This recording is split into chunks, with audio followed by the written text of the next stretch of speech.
John 3:12. If I have told you earthly things and ye believe not, how shall ye believe if I tell you heavenly things?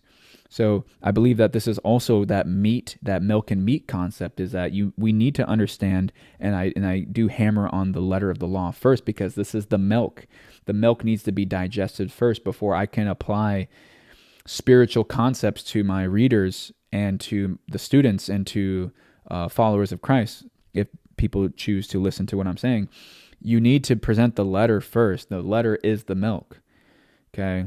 And even John, and the Son of God says it. If I have told you earthly things, if you, there's things that you can see with your own eyes, hear with your own ears, touch with your own hands, and you don't believe it, right? In other words, if you're looking at the letter of the law and you can't believe that, why in the world would you ever be able to digest the spiritual things that come from these things? You know what I'm saying? So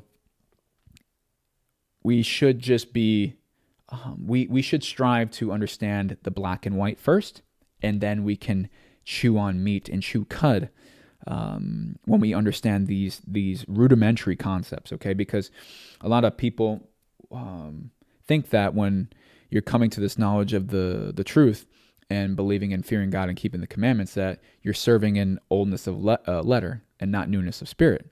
And that's not actually true. When we come into this understanding, we fear God, we love God, and God defines this thing of love in a certain way, not how Lenzel Koskela defines it or how I feel or how I think. There is a definition on how God defines love, okay?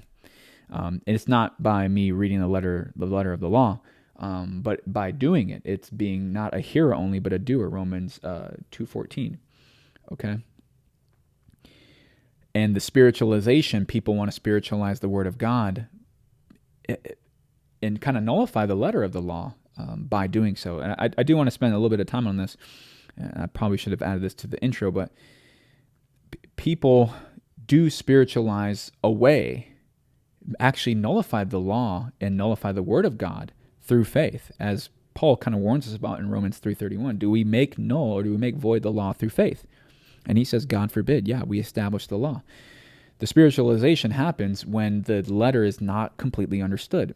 And people, I would say more so in Christianity, you know, I love my brothers out there, and I believe that there are some sincere Christians out there that have a heart for the Messiah and seeking him out with all fear and trembling. But there's some doctrines of Christianity that are present, and some of it is by the spiritualization of the word of God and actually taking away